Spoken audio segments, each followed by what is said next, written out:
Welcome to Music Theory Lesson 1 here on the Internet Music Academy, the free comprehensive online resource where anyone can learn how music works. This series starts completely from scratch, so don't worry if you don't know anything about music yet. Even if you do know something about music, but you're just looking to brush up on your skills, this is definitely for you.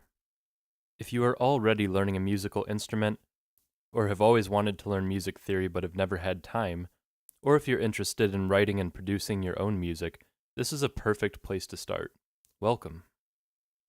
Let's dive right into our first topic. How does sound work? It's important that before we even start talking about music, we really understand the fundamentals about what it is we're talking about and why it works the way it does. Sound is essentially compressions and rarefactions of the air molecules bumping into each other, and then that causes your eardrum to vibrate at the same frequency, which your brain then interprets as sound. The number of times that the air vibrates each second is measured in hertz, or number of waves per second. This is sometimes also referred to as frequency. So when you think about the keys on a piano, each one of those keys causes a string inside the piano to vibrate a certain number of times every second.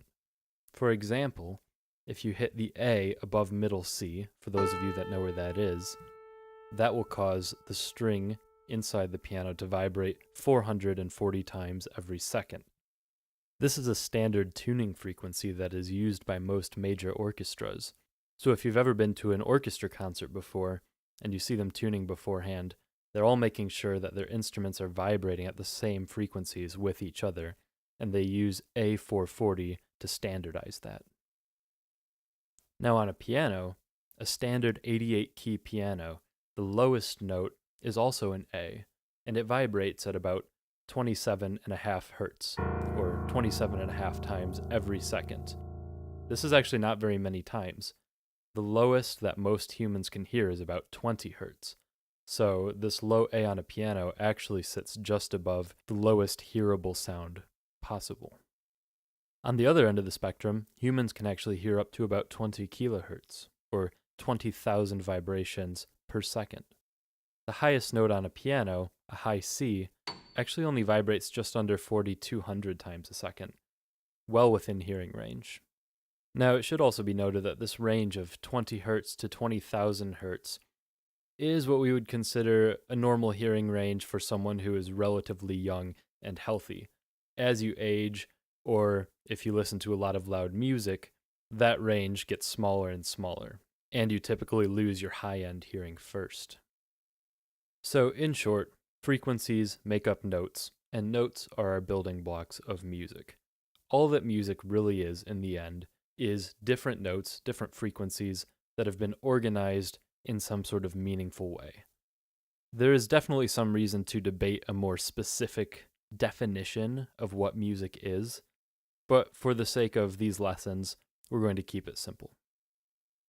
The vast majority of what we consider music is made up of pitches that are organized in specific ways over a duration of time.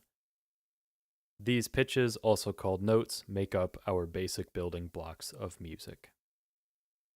Now, different instruments have different ranges of notes that they can play. We've already talked about how the range of the piano is about 27.5 hertz, all the way up to almost 4,200 hertz. This is a larger range than many other instruments, and since the piano is especially visual, I'm going to be using it for a lot of our demonstrations. However, the concepts that we're talking about can really be applied to any instrument that you might be learning. We will be beginning this series by learning primarily about music theory within what is known as common practice. This is a loose set of musical practices that existed from around the year 1600 to 1910, and continues to influence, in some way or another, almost all of the music that you hear today. If you've ever heard the terms Baroque music, classical music, or Romantic music, these are actually the three chronological time periods within common practice. Baroque period lasted from about 1600 to 1750. The classical period lasted from about 1730 to 1820, and the Romantic era lasted from about 1780 to 1910. It's pretty common to hear people talk about all of these under one umbrella term, classical music. However, this is somewhat incorrect. classical music really does mean the period lasting from 1730 to about 1820. Each of these time periods has their own specific characteristics that we'll have plenty of time to get into later. For now, let's get into our first main topic, musical notes. Luckily, if you know the English alphabet, this should be pretty easy for you.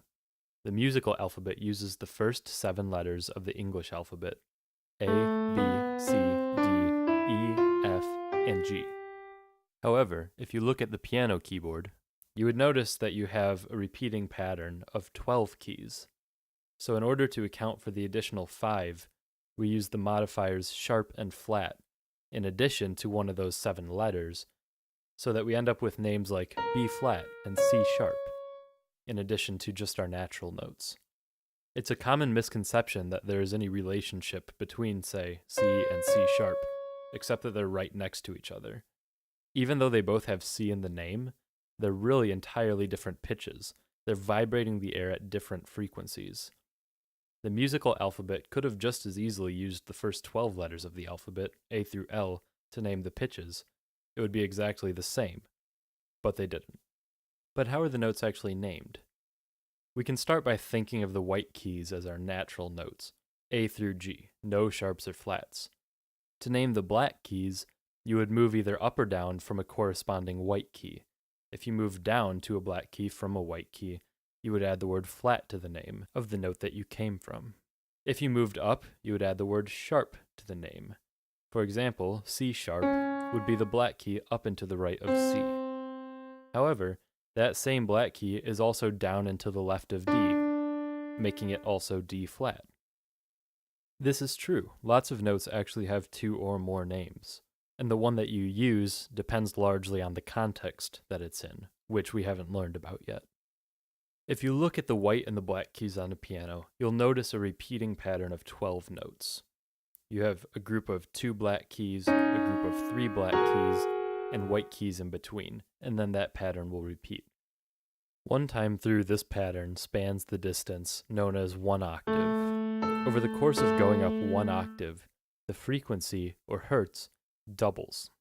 So if you start on A440 and you go up 13 notes to the A above that, the air is going to be vibrating 880 times every second, and the A above that will be vibrating over 1700 times per second.